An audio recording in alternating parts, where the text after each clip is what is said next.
प्यारे विद्यार्थियों, सामाजिक विज्ञान कक्षा 10 अध्याय 3 अंग्रेजी साम्राज्य का प्रतिकार एवं संघर्ष। पश्चिमी देशों ने अपने आर्थिक उद्देश्य की पूर्ति के लिए अलग अलग देशों में अपने उपनिवेश बनाए और बाद में अपना साम्राज्य स्थापित किया। यह संपूर्ण विश्व में इस प्रकार चला। भारत में भी ब्रिटिश उपनिवेशवाद की शुरुआत छल कपट, अत्याचार व शोषण से हुई। भारत प्राचीन काल में ही एक समृद्धशाली देश रहा है, अतः विश्व के अनेक देशों के साथ ही अंग्रेजों की भारत पर सदैव निगाहें रही।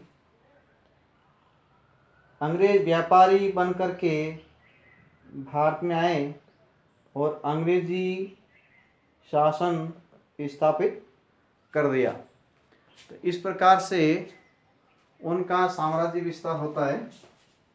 तो अध्याय 3 में 23 सितंबर 1600 ईस्वी को the governor and company of merchant of London trading in to the East India नाम से ब्रिटिश ईस्ट इंडिया कंपनी शुरू हुई। 31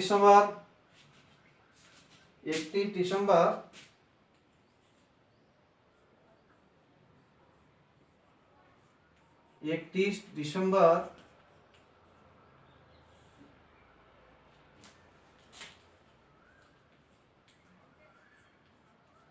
1600 ईस्वी ब्रिटेन की महारानी एलिजाबेथ ने पूर्व के साथ व्यापार करने के लिए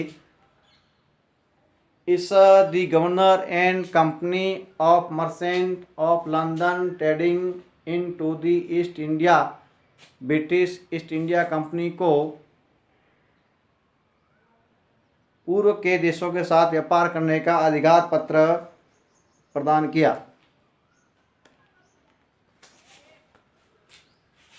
इस प्रकार से ब्रिटिश कंपनी भारत में 600 ईस्वी में आती हैं व्यापार करने के लिए। तो 1612 ईस्वी में इनको एलिजाबेथ जो है उसमें की उनकी ब्रिटेन की महारानी एलिजाबेथ थी, उन्होंने अपने व्यापारियों को पूरे में व्यापार करने की अनुमति दी। तो 1612 ईस्वी में 1612 ईस्वी में सूरत में ईस्ट इंडिया, जो हमारा सूरत गुजरात राज्य का वर्तमान में जिला है, तो सूरत में ईस्ट इंडिया कंपनी ने स्थायी व्यापारी कोठी बनाई। 1206 ईस्वी में सूरत में स्थायी कोठी का निर्माण किया, जो सूरत में स्थापित की। उसके बाद दूसरा 1604 ईस्वी में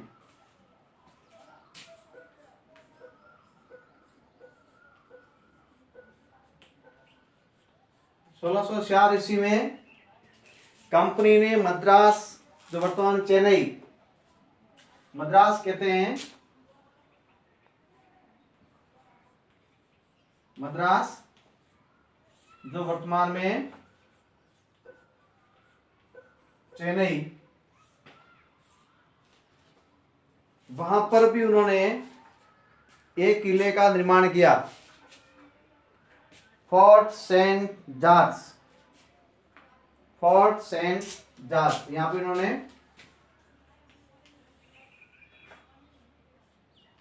फोर्ट सेंट जॉर्ज की नाम का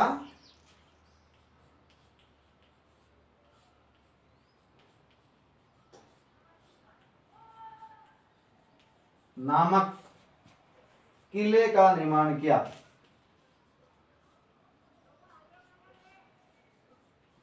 किले का निर्माण ईस्ट इंडिया कंपनी ने करवाया। तो एक तो सूरत है हमारा गुजरात का, दूसरा ईस्ट इंडिया मद्रास चेन्नई से, दो इन्होंने इस प्रकार से अपने स्थान से व्यापार शुरू किया। 1717 ईस्वी में ईस्ट इंडिया कंपनी ने मुगल बादशाह फर्रुखसियर से 38 गांवों की जागीरी प्राप्त की। 1717 ईस्वी में उसमें भारत और मुगल साम्राज्य था। ईस्ट इंडिया कंपनी ने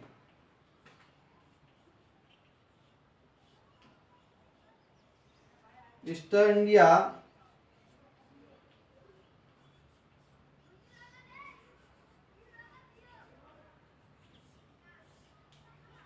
कंपनी ने मुगल बादशाह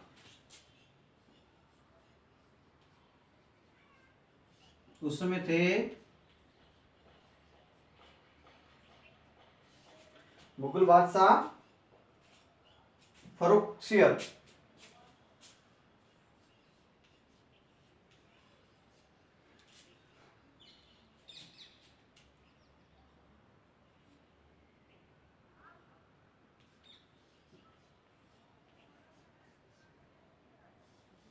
फर्रुखसियर से 38 गांव, मुगल बादशाह से उन्होंने 38 गांवों को जमींदारी प्राप्त की और मुगल बादशाह फर्रुखसियर ने अंग्रेजों को दस्तक पत्र, विशेष अनुमति पत्र जारी किया। कंपनी को किसी प्रकार के शुल्क देने की आवश्यकता नहीं थी, न उसको सीमा शुल्क देने की आवश्यकता थी और न किसी प्रकार राजा को शुल्क देने की आवश्यकता थी। इस प्रकार से ये कंपनी भारत में अपने साम्राज्य व्यापार के लिए प्रवेश करती है। तो इस प्रकार से सूरत मद्रास के बाद अंग्रेज अपनी दृष्टि बंगाल की तरफ दौड़ाते हैं। बंगाल में उस समय नवाब अली वर्दी खां शासन करता है, लेकिन 10 अप्रैल 1756 ईस्वी को बंगाल के नवाब अली वर्दी खां की मृत्यु हो जाती है। उत्तराधिकारी उसका छोटी पुत्री का पुत्र सिराजुद्दौला नवाब बनता है। लेकिन उस समय पूर्णिया का जो गवर्नर था शौकत जंग भी बंगाल का नवाब बनना चाहता था। अंग्रेजों ने इसका लाभ उठाते हुए इस संघर्ष के बीच में अपना अवसर तलाश रहे थे। तो 23 जून 1717 ईस्वी को प्लासी नामक स्थान पर नवाब सिराजुद्दौला और अंग्रेजों के मध्य युद्ध होता है, जिसमें नवाब का शासक सिराजुद्दौला मारा जाता है।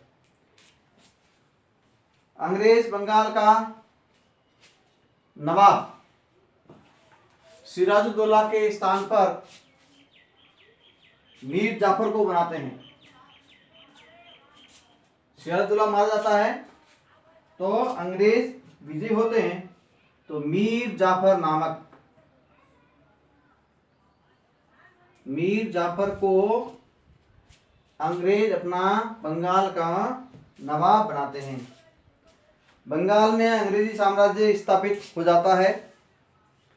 लेकिन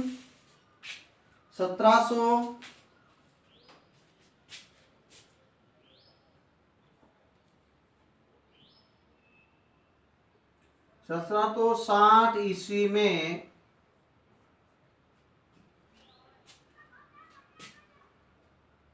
अंग्रेज मीर जाफर को हटा देते हैं, क्योंकि वो उनको जो लगान देना होता है वो लगान वसूल करके अंग्रेजों को दे नहीं पाता है। इस कारण अंग्रेज मीर जाफर से नाराज हो जाते हैं और 1760 ईस्वी में मीर जाफर को बंगाल के नवाब से हटा करके उनके स्थान पर मीर कासिम नामक को नवाब बनाते हैं।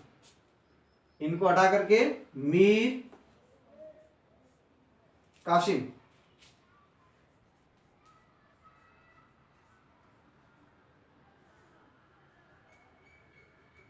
नामक अपना नवाब बनाते हैं। मीर कासिम भी अंग्रेजों को उनकी इच्छा के अनुसार लगान वसूल नहीं कर पाता है। ऐसी स्थिति में 23 अक्टूबर 1764 ईस्वी को, क्योंकि मीर कासिम भी उनको धन नहीं दे पाता है, धन पूर्ति करने में असफल रहता है, ऐसी स्थिति में अंग्रेज नाराज हो जाते हैं और 23 अक्टूबर 1764 ईस्वी को मीर कासिम व अंग्रेजों के मध्य बक्सर का युद्ध होता है। 23 अक्टूबर 1764 ईस्वी में मीर कासिम और अंग्रेजों के मध्य बक्सर नामक स्थान पर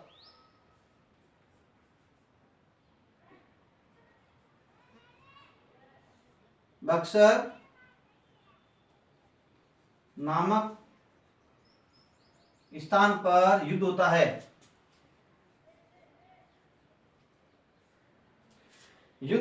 युद्ध में नवाब मीर कासिम पराजित हो जाता है, अंग्रेजों की विजय होती है। इस प्रकार से अंग्रेज बंगाल, बिहार, उड़ीसा के दीवानी अधिकार प्राप्त कर लेते हैं और अपने साम्राज्य का व्यापार के साथ विस्तार भी करते हैं।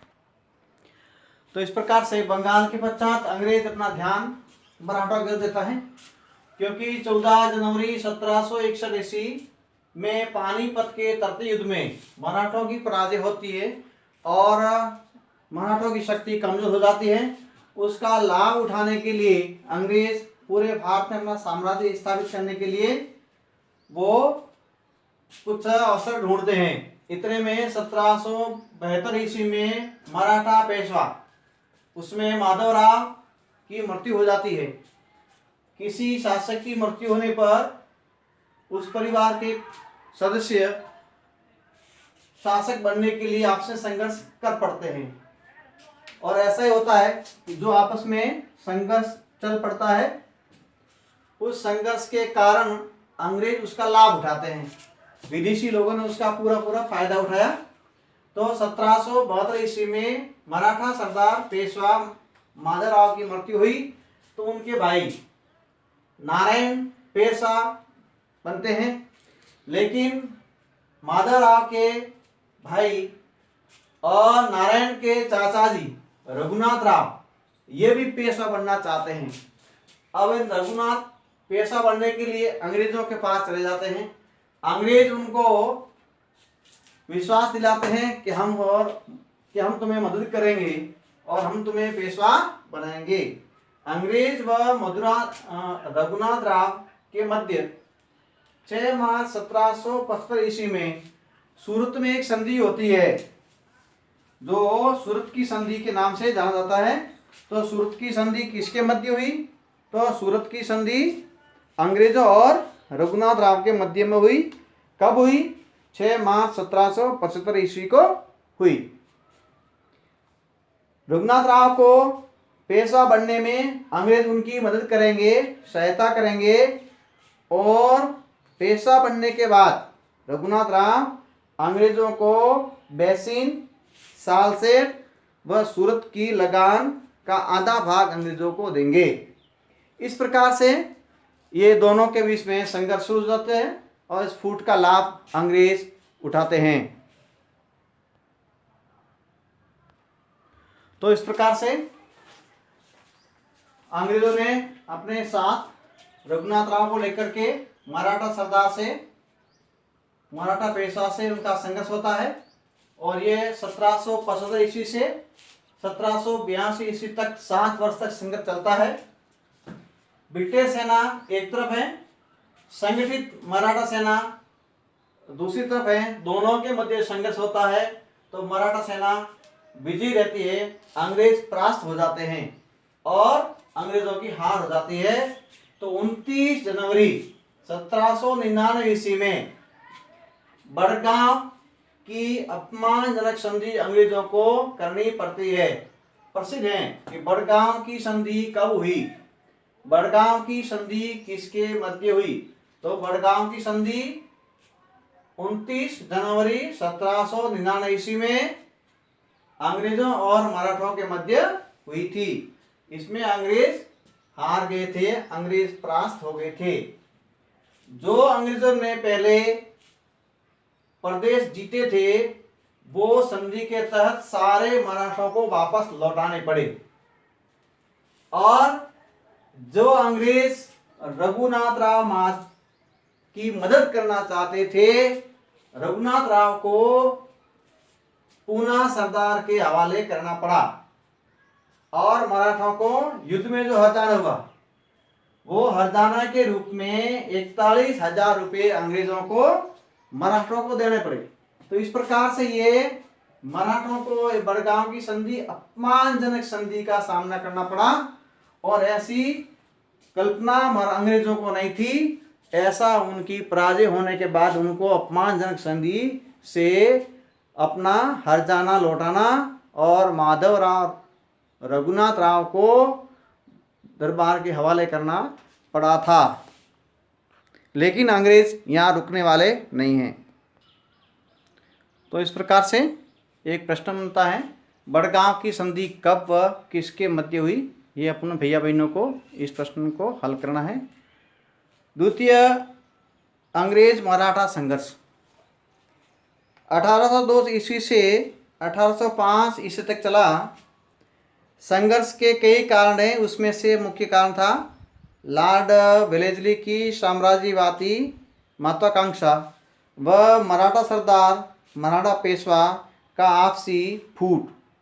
मराठा सरदार अलग अलग अंग्रेजों से लड़ने लगे। इसका लाभ उठाते हुए लॉर्ड वेलेस्ली ने द्वितीय अंग्रेज मराठा संघर्ष प्रारंभ करवा दिया। तो इस प्रकार से अंग्रेजों मराठा संघर्ष में मराठे 3 भागों में बंट गए। दक्षिण भारत में भोंसले, सिंधिया और होलकर। दक्षिण भारत में भोंसले ने 1803 ईस्वी में अमर गांव के युद्ध में अंग्रेजों के साथ लड़ाई की, लेकिन अंग्रेज जीत गए और भोंसले युद्ध में हार गए। तो हारने के बाद 17 दिसंबर 1803 ईस्वी में देवगांव नामक संधि भोंसले और अंग्रेजों के मध्य हुई। सिंधिया ये अभी अंग्रेज शक्ति है, उनके सामने मराठा शक्ति का दूसरा भाग। लालवाड़ी के युद्ध में सिंधिया भी अंग्रेजों से पराजित हो जाते हैं और 30 दिसंबर 1803 ईस्वी में सुरजी अर्जुन गांव की नामक संधि हो जाती है और इनको भी हार का मुंह देखना पड़ता है। तीसरे मराठा शक्ति थे होलकर। अंग्रेजों के मध्य संघर्ष होता है लेकिन कोई निर्णय नहीं आता है, अनिर्णित युद्ध रहता है। लेकिन विवश होकर के होलकर भी 1806 ईस्वी में राजघाट नामक संधि स्वीकार कर लेते हैं और अंग्रेज होलकर से संधि करने के बाद कहते हैं कि आप किसी प्रकार से राजपूताना में आंतरिक हस्तक्षेप नहीं करेंगे और चंबल नदी के उत्तरी भाग हैं उसमें आप किसी प्रकार का अपना हस्तक्षेप नहीं करेंगे। तो इस प्रकार चंबल नदी का उत्तरी भाग, उत्तर भाग पूरा होलकर को छोड़ना पड़ा और राजस्थान में भी इनको हस्तक्षेप करने का पाबंदी लगा दी। तो इस प्रकार से ये मराठा तीन शक्ति बिखरने की वजह से और अंग्रेजों ने इसका पूरा पूरा लाभ उठाया। इस प्रकार से तृतीय अंग्रेज मराठा संघर्ष प्रारंभ होता है। 13 जून 1817 को पेशवा व 5 नवंबर 1817 ईस्वी को सिंधिया के साथ अंग्रेज अपमानजनक संधि करते हैं और मराठों को अपमानजनक संधि स्वीकार करनी पड़ती है। उसके पश्चात अंग्रेज और मराठों के बीच में संघर्ष में पहला है पेशवा, जो किरकी नामक स्थान पर संघर्ष होता है। दूसरे भोंसले तो सीतवाड़ी नामक स्थान पर संघर्ष होता है और होलकर महिदपुर नामक स्थान पर संघर्ष होता है। तीनों अलग अलग पुनः लड़ते हैं, लेकिन तीनों स्थान पर मराठों की हार हो जाती है और अंग्रेज विजयी हो जाते हैं और इस प्रकार से पूरा ये मराठों का साम्राज्य था वो अंग्रेजों के अधीन हो जाता है। अंग्रेज संधि के अंदर पेशवा पद समाप्त कर देते हैं और पेशवा को 8 लाख का पेंशन देकर के उनको बिठूर नामक स्थान पर भेज देते हैं और 1852 ईस्वी में पेशवा की मृत्यु हो जाती है। अंग्रेजों ने अपनी कूटनीतिक फूट डालो और राजद्रोह की नीति से मराठों को संघर्ष में पराजित कर दिया। इस प्रकार से एक एक करके संपूर्ण भारतवर्ष में मराठों को संघर्ष में हराया और अंग्रेज अपने साम्राज्य को विस्तार दिया।